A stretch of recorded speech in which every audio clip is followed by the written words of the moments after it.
I didn't understand. And it got to the point where I couldn't function anymore. I couldn't run my business. I couldn't take care of my children because I was just in so much pain. And this one night, I couldn't even sleep anymore. I just asked my husband to rush me to the emergency room. And I basically thought I was going to die. I'm not exaggerating. And when I got to the hospital, the doctor, they ran a bunch of tests on me and they asked me a bunch of questions. And the doctor thought initially that I had a brain tumor and she wanted to take a CT scan on me, but we didn't have any insurance. So she had to warn me about the cost. And I said, what's $4,000 if I think I'm going to die? Yeah, let's spend it now instead of on a funeral. But after that scan, she basically came back and told me, there's nothing wrong with you. So there's nothing really we can do for you. Here's some strong painkillers, which I took. But again, strong painkillers do not address the root cause. And that's really when I set out on my journey to figure out what she couldn't tell me. Hello, Mayim. Welcome to the show. Hello, Mark. So nice to see you again today. It is so nice to see you again. You were a NASA computer scientist and you left all of that to become a holistic healer.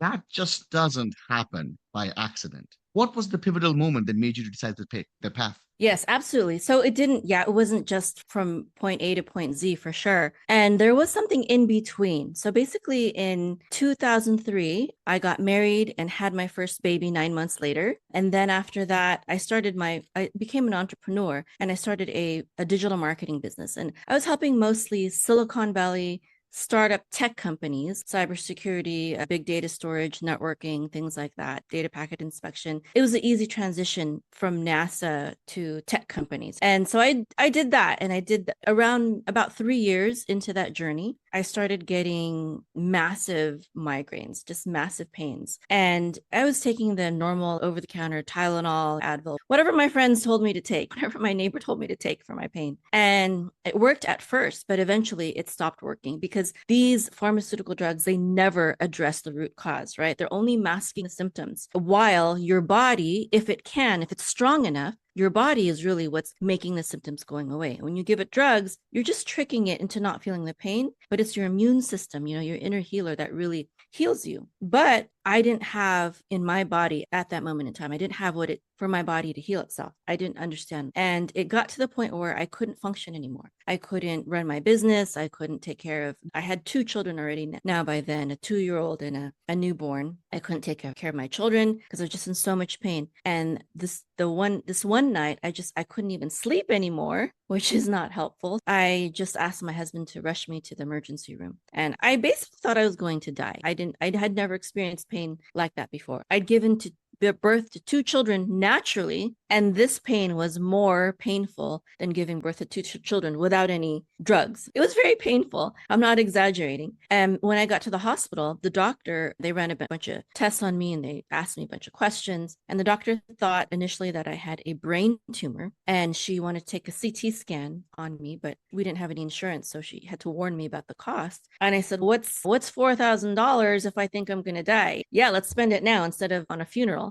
Perhaps she thought I had a brain tumor. But after that scan, she basically came back and told me, what? Good news and bad news. Good news, there's nothing wrong with you. Yeah, we couldn't find anything wrong with you. Bad news, we can't find anything wrong with you. So there's nothing really we can do for you. Here's some strong painkillers, which I took. But again, strong painkillers do not address the root cause. And that's really when I set out on my journey to figure out what she couldn't tell me. And I studied nutrition, herbalism, holistic health, and also eventually life coaching. And that, coupled with my online business and marketing, is what helped me launch my holistic health and wellness business back in 2009, which is Aruka.com. Incredible story. You're in this moment in so much pain. You're in the hospital. You're looking to get into medical debt without insurance, right? Yeah. The stakes are high. You're willing to do it for the sake of living. That's the reason why we all do all of that.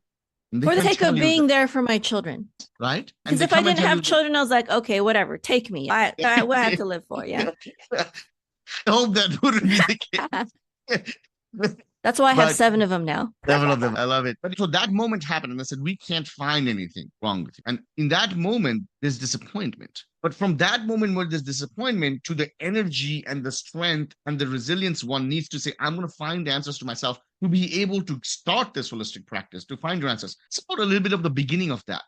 Because it was just like a switch that just got flipped. What was the period like? Yeah, it was a journey with that too, because first it started with Google. Back when Google was reliable. Today, Google is not reliable for holistic health information because they have partnered with the pharmaceutical companies to block out holistic health information that is powerful. You'll find holistic health information on Google, but it's not powerful. It's not effective. It's very weak dosages. The information provides a lot of doubt and, oh, be careful. You don't hurt yourself drinking this tea. Exaggerating, not really. For example, like vitamin C is so villainized, and there a lot of sites warn about the safety of vitamin C, but vitamin C is like 1,000 times faster, 1,000 times safer than all the pharmaceutical medications out there. If I had a friend that dropped a vitamin C pill in my living room and one of my little children picked it up and accidentally took it, it'd be fine. But if I had a friend that dropped their high blood pressure medication or some kind of other pharmaceutical medication in my living room, and one of my 4-year-old took it and accidentally consumed it, I would have to call the poison control center because of how poisonous, how toxic that it can be. But not only is vitamin C extremely safe, it's also very effective, but in high doses. And that's what you're not going to get on the websites, the high doses. They'll warn you of that, but that's when it becomes effective, but still safe,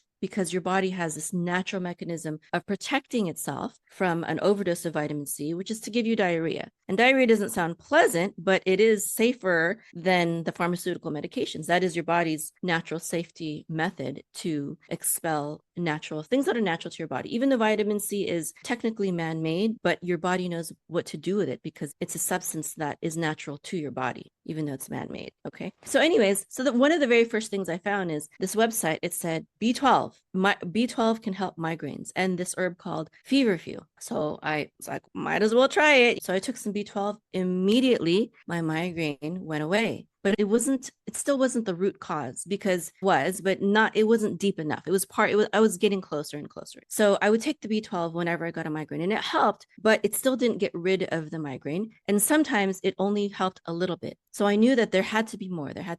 So that's when I studied at the Global College of Natural Health to study nutrition and herbalism and holistic health. And even at that school, they gave me a lot of good tips and points. But one of the things that they did is they pushed vegetarianism and veganism. And I was vegetarian at that point in time when I was getting the migraines, because I thought it was healthy to be a vegetarian, and I was actually trying to be vegan later on in a different program. So after that, I was like, after my certification program in those 3 things at that school, I was like, I feel like there's still more. Inside of me, I said, there's still something missing. So I kept on studying orthomolecular nutrition and discovered the works of Dr. Weston A. Price. He was a dentist many years ago, but and there's other people that have done this as well and have found the same thing. These people, these pioneers of holistic health, they traveled around the world studying different native peoples, different tribes all around the world, not just in one location, not just in one country, but in different countries. And they found that these native tribes, their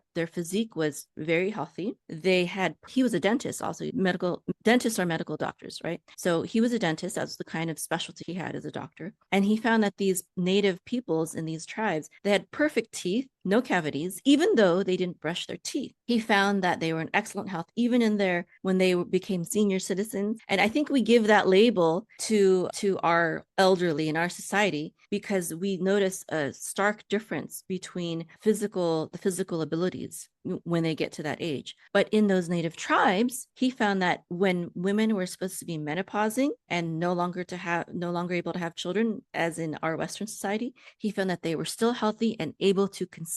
When we hit menopause, they're still popping out babies. And the men at that age, they weren't like old and feeble and all that stuff. No, they were still hunting and providing for their tribe, in addition to counseling and things like that, which comes naturally when you get older. And so he was like, what is it? What's their secret? And he found that when these native peoples, when they started entering into Western society and eating modernized diets, they started getting the diseases that we have: cancer, diabetes, heart disease, cavities in your teeth. And so he realized, and many, not just him, these holistic pioneers, I like to call them, they realized that it's because of our diet and our lifestyle. Okay, diet and lifestyle. And so what did they eat? They ate primarily meat that they hunted, free of hormones. And this meat was not eating a bunch of GMO corn. It was eating grass, it was eating shrubs and plants. So they were eating mostly meat that they hunted,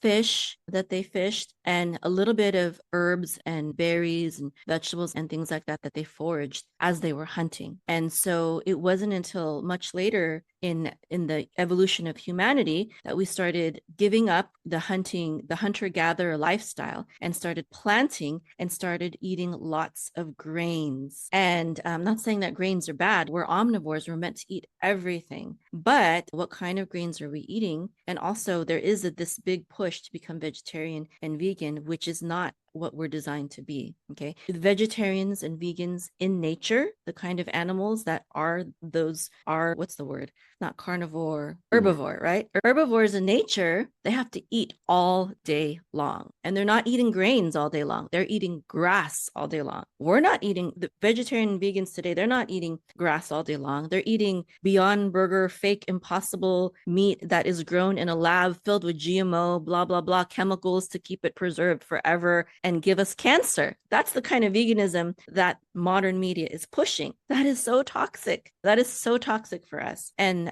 there's other places around the world where they're famous for having centenarians, etc. None of them are vegan. Okay. I have a naturopath, and he told me there's only one truly vegan community, which is in India. And he said, but even they are not truly vegan because they grow their own vegetables and they don't wash it. And so they're actually getting basically dead bugs and their feces, animal feces, from their fruits and vegetables, which is technically healthy. But because I'm Jewish and I eat kosher, I can't eat that way. I gotta wash my vegetables. It's just so backwards. And so then I linked, why am I B12 deficient? I linked that to, it's because I'm not eating enough animal protein because I'm trying to be vegetarian vegan. So that was digging back more into the root cause. Okay. So I was like, okay, I need to start eating more meat and dairy. So actually I was scared to eat like red meat still. So I was like, I'm going to eat fish and dairy because I was still like, okay, I'm going to still try to be a vegetarian as much as possible. It wasn't completely sold yet. And it took me a long time to eventually get out of that. And that's how it is with most propaganda. You got to be patient with people because it's been ingrained in us for so long, usually, especially if it came from religious reasons. And for me, it was religious. I was a Seventh-day Adventist before I converted to Judaism. And they pushed that the ideal diet is vegetarian veganism back to the Garden of Eden, when Adam and Eve they just ate plants and everyone was vegan. And so now as a Jew, I'm like, okay, yeah, that may have been the Garden of Eden diet, but at Noah's flood, God said, take, kill, and eat. And I don't think he did that to kill us. He did that because that's what we needed at this time. At this point in time, I still believe we need that. But then the question is, there's a lot of vegetarians and vegans out there. They're not all experiencing devastating migraines like I was. Why? So then that was my next question. That's why I didn't fully give up vegetarian veganism, because I knew other vegetarians and vegans who were perfectly healthy. And so then digging deeper, it was because I lived a very high performance lifestyle as an entrepreneur, and I was a mother taking care of 2 children. My husband worked, but he went off to work, and I was at home working and taking care of my children. So I didn't really get focused entrepreneurship time, exactly what I'm talking about, until he came home. And that was in the evenings. And so I worked very long hours. And not only that, I didn't have the mindset yet. That's a really important part of being an entrepreneur, is having the right mindset to deal with the ups and downs. It's not a job. You could even perform very poorly and still get that paycheck because it's hard for them to replace you, because it's hard to find good people. But as an entrepreneur, it's not like that. Your clients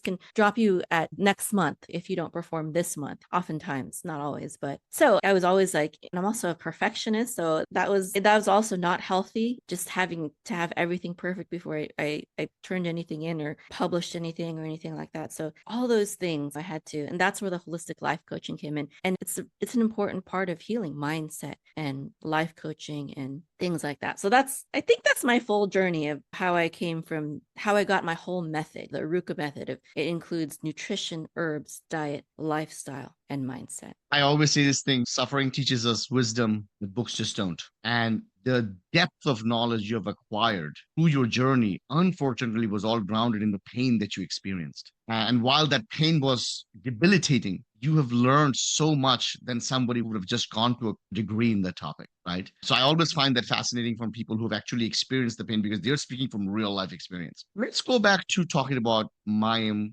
person because this story could have gone into many different directions in many parallel universes, right? So many of us experience pain. We go to the doctor, gives us a pill, we take it, we forget about it, all done. So many of us go to the doctor, they give us pill, it doesn't work. They say, we don't know what's wrong, just keep on coming back. Here's some temporary measures to alleviate the pain. The doctor just said it, so I did it, right? It takes a specific type of person to say, I have to do something different. And I know the modern medicine cannot give me the answers, but I'm going to find the answers for myself. Where does that come from within you? I think for me, it comes from my faith. I've always had a strong faith, regardless of what religion I'm in. I've always believed in a God that is mighty and can perform miracles and that loves me and that will guide me and give me the wisdom and lead me in the right direction that I need to go so that I can do my work here on this earth as a mother and now as a healer. And because I have that faith, I said, you obviously don't have the answer, Dr. So-and-so. I'm going to find it. I'm going to find it. It's out there and I will find it. And I think that's what has driven me as an entrepreneur. When I knew nothing about,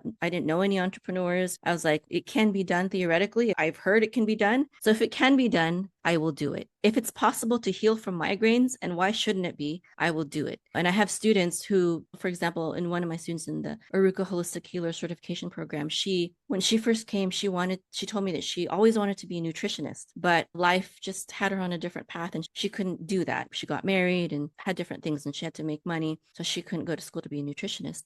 But when she heard about my program, she enrolled. And one of her biggest concerns was her husband, who had been suffering under the care of doctors for 20 years. He was in the military, and ever since the military, he had just terrible colitis, digestive problems. And if colitis can cause stomach aches, diarrhea, and all sorts of things, not just that. Malnutrition, you can lose a lot of weight, you can lack of energy, fatigue, lots of things. And there's also related is IBD and Crohn's disease, etc. They're all very similar. And so when she became one of my students, and I created a custom module for her specifically so she could help her husband. And in 2 months, she was able to nurse her husband back into health and get him off the roller coaster of medications, which is something that the doctors couldn't do for 20 years because they don't deal with the root cause. They don't say, oh, you have colitis, let's fix your gut microbiome. Let's teach you recipes that you should be consuming. No, they just give you medication, which gives you side effects. So you have to take another medication for the side effects, and then it becomes too much and the first medication doesn't work, so you have to do a completely different medication, and then it gives you another disease that blah blah blah, etc. Her husband actually also she said he's also suffering from restless legs and insomnia. And I said, well, you know what, let's focus on this one thing first and then we'll move on to those. But fixing one thing, the colitis and his gut microbiome, that fixed everything else. It fixed his restless legs, it fixed his insomnia. And so there are more issues because the root cause was addressed. And what happened was when he was in the military, they treat our servicemen like guinea pigs and they give them all the cool, new, bright and shiny vaccines that come out, and that oftentimes messes them up. Yeah, unfortunately, even if you read history, it's always our military men and women who are serving who end up being test subjects right after animals to be able to see how does this working on them. And they come back, so much sacrifice of their lives into it. And it's good that there are people like you who are putting out information so that they could potentially be helped, right? Because a lot of the modern science just doesn't want to or isn't able to. They're able to, they don't want to because they don't have big pharmaceutical companies funding them, because you can't patent vitamin C. You can't patent an herb. You can't patent high quality red meat. You just go out there and hunt it or grow it yourself. You can't patent that. And that's why science is not promoting holistic health and healing. Through your Aruka Holistic Healer Certification Program, you are bringing in things from different universes. You're bringing in science, you're bringing in holistic wellness, you're bringing in spirituality, creating a cohesive program with a different type of framework, right? Tell us a little bit about what is the experience of an average person who just started the program? I know you mentioned something about a client that was looking to be a nutritionist, but what can they expect from going through the program? What can they expect from going through the program? I even have a doctor that went through the program. And when she went through module 1, she said, you know what? You have confirmed a lot of suspicions that I had. And module 1 is about holistic health foundations, but also about toxins. What is toxic in this world? Toxins and detoxification, because medical doctors don't learn about that.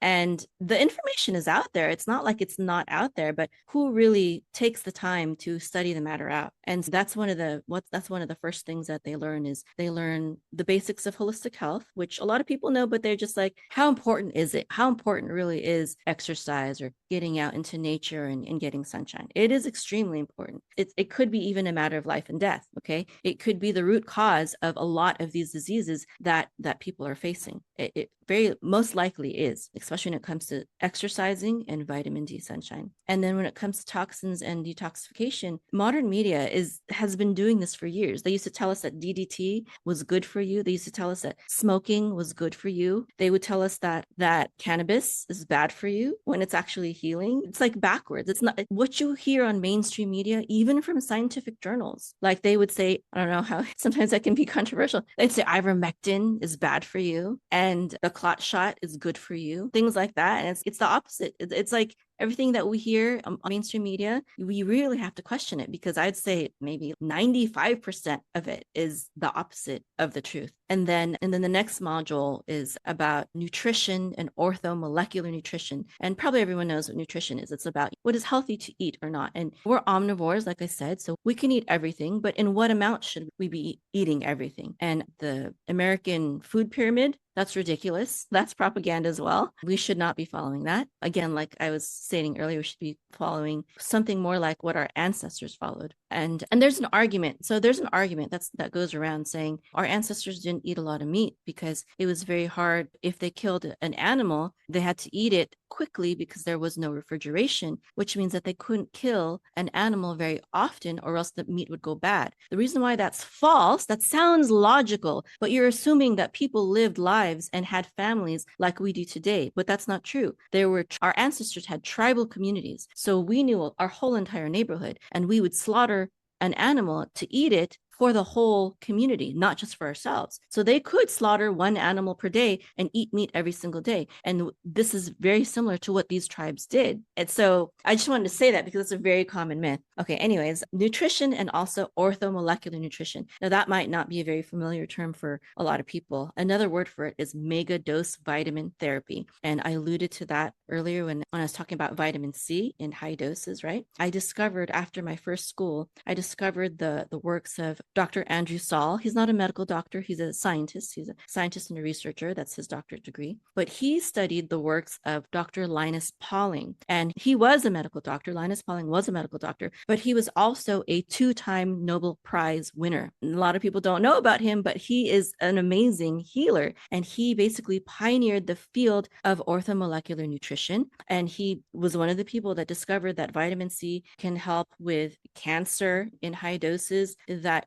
different, if you give your body certain vitamins and supplements, sometimes minerals, in the proper doses, it doesn't always have to be high doses. For example, vitamin D in high doses could be deadly. It's better to get vitamin D from sunshine. But vitamin C, extremely safe. Your body has a natural mechanism of getting rid of too much. Also, a lot of people are very deficient in magnesium. And the reason why we're so deficient in magnesium is because our soils are depleted because of all of our terrible farming practices. It's just chemicals, and we reap and we don't feed it, and we don't let our animals graze. And so there's supposed to be this symbiotic relationship between plants and animals. We're supposed to fertilize it with, not us, our animals are supposed to fertilize it with their feces and also eat it. And then, so there's this harmony, but we don't get that with industrial farms. And so because of that, our soils are being depleted of important nutrients and minerals like magnesium. And then after that, it goes into herbalism. And herbalism is, of course, the ancient art of using herbs for health and healing. And one of my most famous herbal formulas is this herbal calcium tea formula, which I originally used to help me with knots in my knee and joints that would get dislocated. Like when you get older or when you get pregnant, sometimes your body basically gets depleted of calcium. And this can cause lots of aches and pains all over your body. People don't realize it. And it's not that we're not eating enough calcium. We are eating a lot of us, most of us are. If we're eating dairy, we're eating lots of calcium, but our bodies aren't assimilating it properly. And so this herbal calcium tea formula, what it does is it helps our body assimilate the calcium that we're already eating. So it helped me get rid of not just those pains that I just mentioned, but I also had sciatica back pain because I have a deformity in my backbone. So I don't have a straight spine. I have it goes like this, it goes to the left. And so I have a lot of back pain from that and also from giving birth. And it healed that. And I was going to physical therapists and chiropractors for years. Let me see, like 6 years. And I couldn't fix all these aches and pains until I found this herbal calcium tea formula. And not only those aches and pains, but also, and this is what most people contact me about this formula for, I was able to regrow my cavities because of this herbal calcium tea formula. When I used to go to the dentist, I would always get cavities.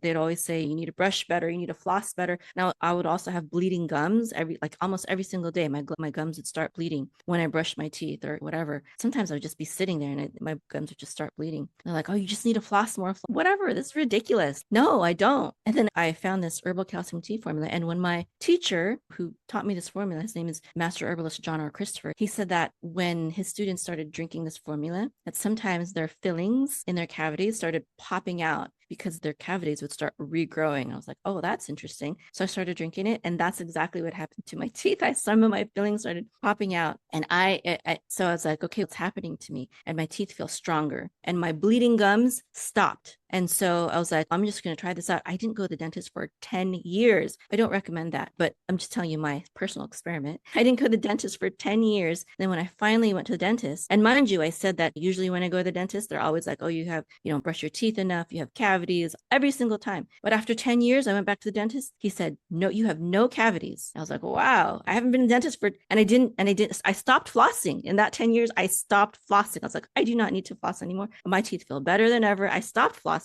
And I didn't have any cavities. And I told my dentist, he's a holistic dentist though, by the way. I told my dentist about this herbal calcium tea formula that I took. And he's, you know what? I see in the x-rays, I can tell where your teeth have remineralized. That's a good formula. I was like, wow, that's awesome. And then after that, they learn about the various common diseases that people face, like skin disorders and common colds and flus and infections, but also how to deal with the leading killers holistically. So that's basically what my students learn in the program. You mentioned detox. Detox is a key part of your teachings. Unfortunately, the word detox has been diluted in our society to a point where everybody's talking about doing a detox every week. And either it's like a lemon juice detox or a bunch of ginger stuff and grinding up 12 apples. How do you define detox so that it's different than the conventional stuff that is out there on the internet? Yeah, that's a great question. And I think that when most people talk about a detox, I think it's very shallow. And you just said a few things: lemon water detox, ginger detox, eating a bunch of apples. That's great for a few days, maybe, or one day, depending, or fasting. That's a form of detox. That's great, but that's only one thing. And if you do that kind of detox for too long, you're going to actually hurt your body rather than help it. If you only eat apples forever, it's going to be toxic. Those apples are going to be toxic to your body. A true detox, I believe, means, I think first and foremost, the first and foremost toxin that we have to get rid of in our lives, that will be the key to unlocking everything else, is we have to get rid of the lies that we have learned about everything, including holistic health and healing. And like I said, the lies about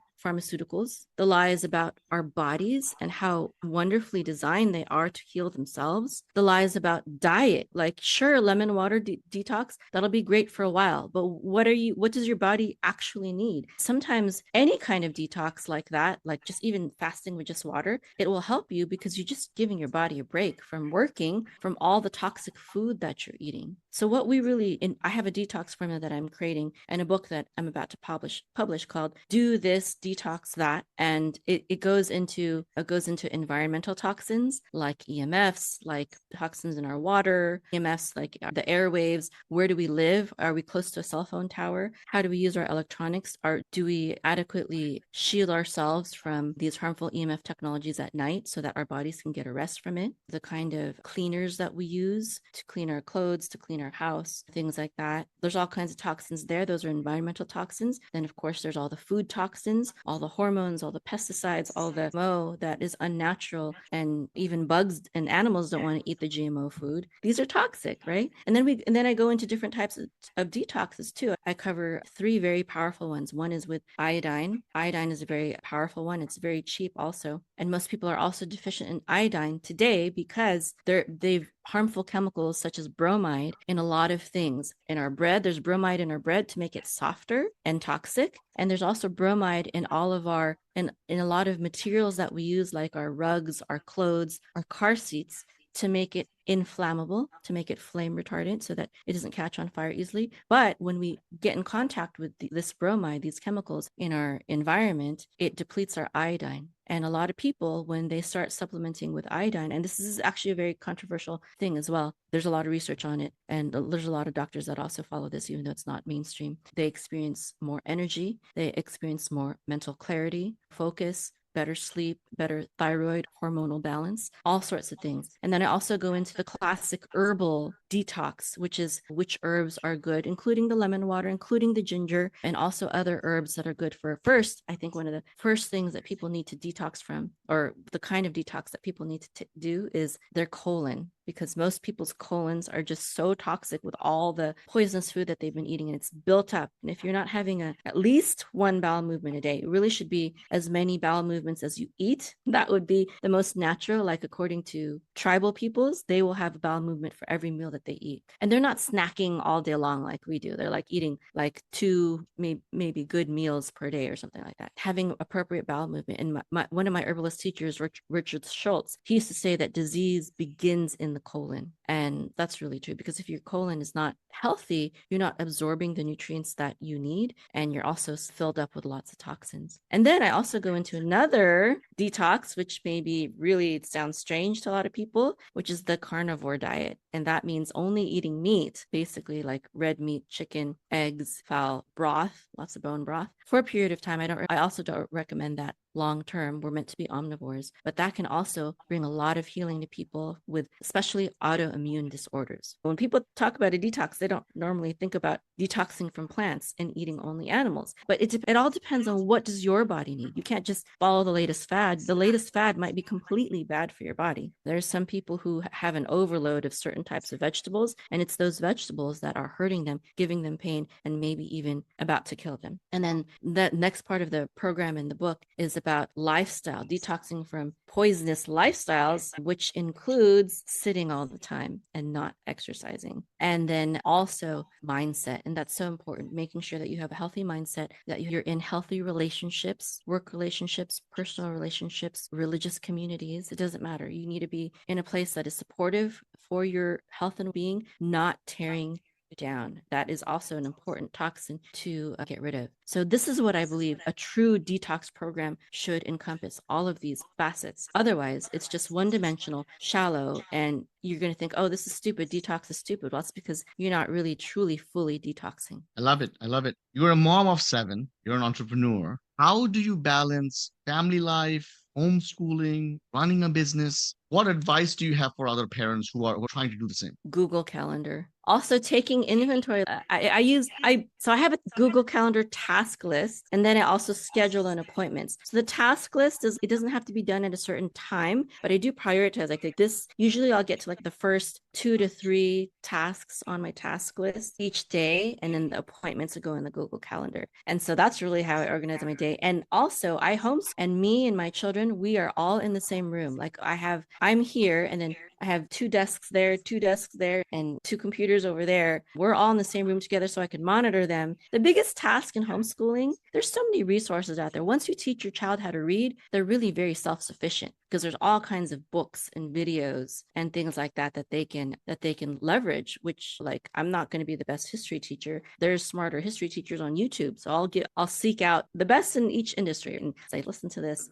One of the most time consuming things is English, because you got to read their papers and review it. But yeah, Google Calendar, and also alarms, and also coaching. I think coaching is really important also, to have that accountability from a third person, because oftentimes as an entrepreneur, I will more likely follow through something when I have a human being that I'm accountable to than if it's just only myself that I'm accountable to in the immediate time frame. The world of holistic health, the world of health itself is so confusing because there is so much at stake. On one hand, we want to trust in the healthcare system we have because they're experts with degrees who are supposed to look out for us. But then on the other hand, we also realize that there is monetary incentives pharmaceutical companies have that drive interest in a specific direction. When it comes to holistic health, there's factions of societies that just don't believe in it because they have been conditioned to think that way, especially with how search results come up on Google, you said. And then there are factions of societies truly believe in it and follow it because they see the results. And they've been doing it In for this, thousands of years. and to see someone like yourself in this work is so refreshing and fascinating. And I truly mean that from the bottom part of my heart. Because even when you're talking like a scientist, you're asserting things and then you're almost proving it without being asked to be proven. This is the result. This is what it is. So I love the way you approach it. It takes a great person to go through an experience, come up with a solution, and then be able to offer that to others for the betterment of society. And the fact that you are onto something like this gives the world of holistic health so much of a better chance. The program that you have, the program that you outlined, I hope those who listen to it are able to understand the value of it. Principles, the values that are in the program are essentially an extension of the principle and the values that you follow in life. And they're all grounded in 4 principles, which is health, happiness, and longevity. So thank you so much for being on the show. It was an honor and a pleasure talking to you. Any last words for our audience members? Just true success is not just about your wealth or your business or your career. It has to encompass the other aspects of life, including your health, because if you don't have health, you can't enjoy anything else, right? If you're in pain and suffering, or if you die, you can't enjoy any of it. You can't enjoy your wealth, and also your relationships with your spouse, your family, your children, your friends, and your community. It's also a very important aspect of it. And also your personal and spiritual development, your relationship with yourself, with God, and your character development. These are all part of what it truly means to be successful, is when you're successful in all these areas of life. And just for people, my goal is for people not to forget that and to strive for success, not in an imbalanced way, but in a very holistic way. Thank you so much for being on the show, Mayim. I hope we speak again soon. Okay, yes, I enjoyed being here. Thank you so much, Mark. Bye. Thank you. Pause it.